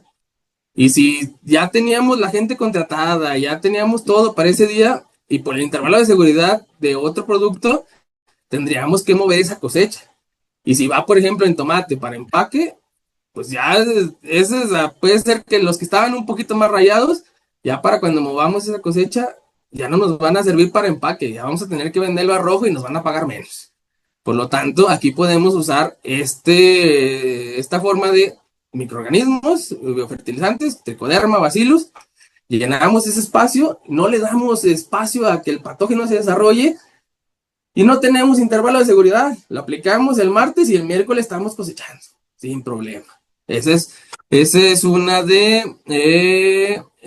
como que un beneficio que tenemos.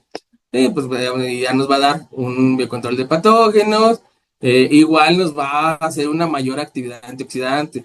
Acuérdense que bajo cualquier estrés que se genera, estrés ambiental, se generan unas especies que se llaman especies reactivas de oxígeno, que nos da un estrés en la planta oxidativo, un daño, a veces hay daños en membranas y demás, y nos genera un caos que no vemos, o sea, no vemos visualmente, pero lo vemos en la disminución del rendimiento.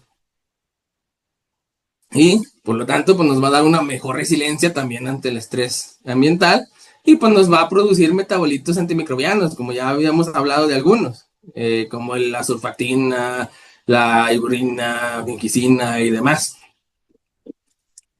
Y bueno, siguiente, por favor. Ok. Bueno, aquí hay algunos resultados documentados en hortalizas, evidencia de campo. Tomate, micorrizas más bacilos, tenemos más rendimiento, frutos de mayor calidad, mayor contenido de solubles y un menor estrés hídrico. Lechuga con pseudomonas, mayor vigor inicial, mayor biomasa, mejor establecimiento, menor incidencia de enfermedades. Pimiento con tricoderma, reducción de enfermedades radiculares, mayor crecimiento, mejor desarrollo del sistema radicular. Entonces, como quien dice, ¿cuáles son los beneficios? Más calidad. Igual podemos hacer un menor uso de fertilizantes. Aquí, como les comentaba, algunas veces pues va a depender de qué tanto se estableció, por lo tanto lo mejor es ir monitoreando. Lo que medimos, lo podemos modificar. Si no lo medimos, ¿cómo lo vamos a modificar si no sabemos qué hacer? Por lo tanto, hay que ir, aquí podemos ir ayudándonos con la parte de chupatubos, con los que conocemos como Cardix o ionómetros, como los conozcan, ahí ir viendo cómo está, qué es lo que tenemos disponible, qué es lo que ya nos puso disponible estos biofertilizantes para la planta y pues disminuirlos en la aplicación de fertilizantes. Y pues ya, pues, una disminución de fertilizante nos da más rentabilidad, menos gasto. Entonces, como quien dice, no solo los biofertilizantes no solo van a incrementar el rendimiento, también van a mejorar la calidad del producto cosechado. Adelante, por favor. Ok, bueno, en granos y forrajes vimos que incrementa el rendimiento desde un 10 hasta un 25%, hasta un 30% de reducción de fertilizante nitrogenado, mayor carbono en el suelo, una mayor eficiencia en el uso del agua, porque pues, tenemos más raíz que bosque, ¿verdad? Y por lo tanto, si tenemos más raíz, mejor nutrido, en algunos casos, pues ya vieron que aumenta hasta la fotosíntesis, pues vamos a tener una mayor resiliencia del cultivo ante situaciones climáticas. Como les digo, los mayores beneficios se observan cuando los biofertilizantes forman parte de un programa integral de manejo nutricional. Adelante, por favor. Ok, ¿y cuáles son las tendencias? Como les dije, en 2025 empezamos con biofertilizantes comerciales, ahí fue cuando creo que cuando empezó el boom de los biofertilizantes. Y luego, ¿a qué vamos? ¿A qué estamos yendo? Hacia los consorcios microbianos. O sea, lo que queremos es reproducir comunidades microbianas funcionales similares a los ecosistemas naturales. O sea, ¿qué hacemos? Es tratar de regresar a lo que ya estaba y que desgraciadamente le dimos en la torre. Ya, y otras tendencias, la microencapsulación. Justo apenas ayer estaba platicando con una doctora que fue mi asesora, maestría y doctorado, y comentábamos el uso y bueno, estábamos viendo si hacíamos un trabajo después con el uso de quitosano como encapsulación de los biofertilizantes. Aquí vamos a tener dos efectos, porque el quitosano funciona como un elicitor, y por la parte de que la quitina forma parte de el exoesqueleto de los insectos y de hongos, o sea, vamos a inducir una resistencia sistémica inducida. Y aparte, se ha encontrado de que el quitosano nos da también un efecto elicitor en crecimiento y rendimiento. Y a eso le sumamos el efecto elicitor de los microorganismos más el efecto nutricional, pues la idea es que se espere un mejor crecimiento. Y aparte es una encapsulación de que pues no vamos a tener ningún problema con que se genere problemas en el suelo y demás, porque pues viene siendo un producto, como dice, inocuo. Y pues agricultura de precisión, agricultura digital. Entonces, como dijimos, el futuro no solo dependerá de un solo microorganismo, sino de comunidades microbianas diseñadas para cada cultivo y ambiente. O sea, hay que tomar bien en cuenta eso. O sea, cómo está desde nuestro análisis de suelo, cómo están las condiciones del suelo y ahí sobre eso ver cómo le vamos a hacer para poder generar ese ecosistema natural en el suelo, bueno, ese ecosistema en el suelo para que nuestras comunidades microbianas se desarrollen. Siguiente, por favor. Bueno, siguiente, eso creo que se repite un poquito. Entonces, llegamos a las conclusiones, porque ya me aventé 2 horas hablando, que ya los fastidié, yo creo. Entonces, dijimos, vamos a mejorar la nutrición vegetal. Ya vimos por qué. Fijación de nitrógeno atmosférico, solubilización de fósforo, potasio, ya vieron en algunos casos zinc y con la generación de sideróforos, hierro. Por lo tanto, vamos a incrementar el rendimiento y la calidad. Ya dijimos por qué. Tenemos una mejor biodisponibilidad de los nutrientes y aparte aumentamos calidad porque inducimos resistencia y lo hacemos más resiliente ante factores bióticos y abióticos. Favorecemos y aparte, como estamos, como les dije, si al arranque usamos lo que ya tenemos en el suelo, pues vamos a reducir la dependencia de esos fertilizantes químicos. Y por lo tanto, igual, pues más dinero, ¿verdad? Porque pues al último, entre menos fertilizantes apliquemos, más rentabilidad. Y sobre todo, favorecemos la salud del suelo. El suelo, pues es lo que vamos a tener que cuidar sí o sí. Incrementan la resiliencia frente al cambio climático, ya dijimos bastantes mecanismos del por qué. Y pues entonces estos biofertilizantes van a contribuir a generar una agricultura regenerativa y sostenibles. Acuérdense, los microorganismos del suelo son aliados invisibles que han sostenido la fertilidad de los ecosistemas durante millones de años. ¿Por qué? Porque pues antes no se fertilizaba ni nada, pues simplemente había un ciclo donde se secaban plantas y hojas y demás, los microorganismos los degradaban y ponían disponibles otra vez y ahí seguía el ciclo. Hoy la ciencia nos permite comprenderlos, aprovecharlos y convertirlos en una herramienta estratégica para producir más alimentos con menor impacto ambiental. Pero tomen en cuenta esa parte, herramienta estratégica. O sea, no es simplemente de que, pues lo pongo porque sí y ya, ¿verdad? No, pues hay que tomar en cuenta todos los factores. Y sobre todo, aquí me gustó poner esto, la transferencia de conocimiento entre la academia, que es mi parte, la industria y los productores será fundamental para acelerar la adopción de biofertilizantes y construir sistemas agrícolas más productivos, resilientes y sostenibles. Así, la última, por favor. Creo que ya falta una. Se acabó. Creo que quería darle algo. Creo que sería todo. De mi parte, si tienen alguna otra pregunta, porque igual ya les dije, ya me alargué muchísimo.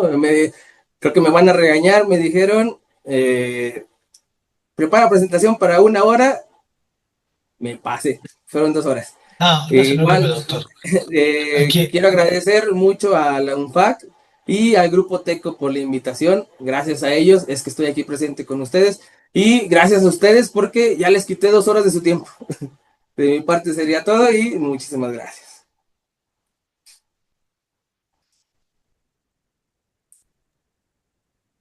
Bueno, igual ya si después quisieran que diéramos alguna ponencia, porque pues en esta fue un poquito más general, que entiendan todos los biofertilizantes, cómo nos pueden ayudar y demás.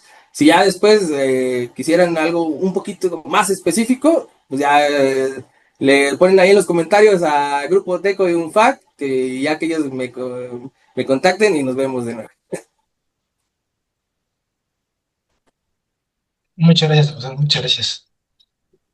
Muchas gracias, doctor. Pues ya también por ahí se atendieron las preguntas y pues bueno, ya también ahí en el chat están llegando algunos comentarios, pues de agradecimiento, doctor, por la excelente presentación Así que es. tuvo. Entonces, pues para ir cerrando de nueva cuenta, le cedo la palabra aquí a los compañeros de Grupo Teco, a Sonia y a Ever. Adelante, Sonia. Muchas gracias, Rocío. Pues muchas gracias, doctor Zeus, por su ponencia, por su plática. La verdad es que es muy nutritiva, tal cual, relacionado al tema. La verdad es que bastantes puntos claves que hoy día creo que hay bastantes dudas y pues se van resolviendo. Muchas gracias por el apoyo, por dedicarnos este tiempo. Y bueno, reiterando lo que comentaba hace rato Ever, por parte del director general de aquí de Grupo Teco, el maestro Gustavo Lucas, pues le mando un saludo y agradece igual el apoyo en esta ponencia. Gracias a todos los asistentes por estar aquí, por pues quedarse estas 2 horas. La verdad es que es tiempo muy valioso y bien aprovechado. Y pues nos estamos viendo en próximas webinar. Gracias, Rocío. Muchas gracias, Sonia. Adelante, Ever. Para repasar un poquillo nada más, igual agradecerle al doctor Zeus por ese conocimiento, 2 horas, ya que estar 2 horas también aquí platicando y pues desarrollando toda su presentación, se agradece mucho. A todos los asistentes también agradecemos por estar aquí, a los más de casi 200 asistentes que estamos. Y Igual, comentarles que también ahí tenemos nuestras redes, por si gustan seguirnos. Ahí nosotros compartimos también las grabaciones de todos los webinars que hacemos en conjunto con la UNFAC. Entonces ahí, por si gustan, pueden mandarnos un mensajito para que nosotros después les podamos compartir la ponencia del doctor Zeus la pueden ustedes acceder para verla las veces que quieran. Y pues no queda más que pues agradecer, siempre muy agradecidos nosotros como Grupo Teco por todo nos reciben con los brazos abiertos, a todos los asistentes y Don FAC, y siempre pues traer ponentes de calidad como es el doctor Zeus. Muchísimas gracias, doctor, y pues esperemos vernos pues pronto con otra ponencia. Claro, ya saben que aquí estamos disponibles. Y bueno, creo que no sé, creo que ahí había alguien que me puso un comentario de que me quería contactar. Bueno, pues mis datos pues, ya los tiene el Grupo Teco, cualquier cosa, y si no, pues ya saben, en el Instituto de Ciencias Agropecuarias, en la Universidad Autónoma del Estado de Hidalgo, en el estado de Hidalgo, en la ciudad de Tulancingo, aquí nos encuentran. Perfecto, muchísimas gracias. Y pues bueno, de nuestra parte también el agradecimiento, claro, a Grupo Teco por colaborar con nosotros, traernos estas excelentes presentaciones, excelentes ponentes. Y también, pues muchísimas gracias, doctor Zeus, por venir a compartir sus conocimientos con nosotros. Y pues de momento, de manera simbólica, pues también hacerle un reconocimiento de parte de la Unión Mexicana de Fitosanitarios y Fertilizantes, quien otorga el reconocimiento al doctor Zeus Huitzilopochtli Pinedo Guerrero por haber participado como ponente en el webinar El uso de los biofertilizantes en la agricultura, llevado a cabo el 30 de julio de 2026, con duración de 2 horas. Por una industria comprometida con el campo, firma la maestra Irsa Irving, directora ejecutiva de UNFAC, y su servidora Rocío Rojas como gerente de programas. Muchísimas gracias. Gracias.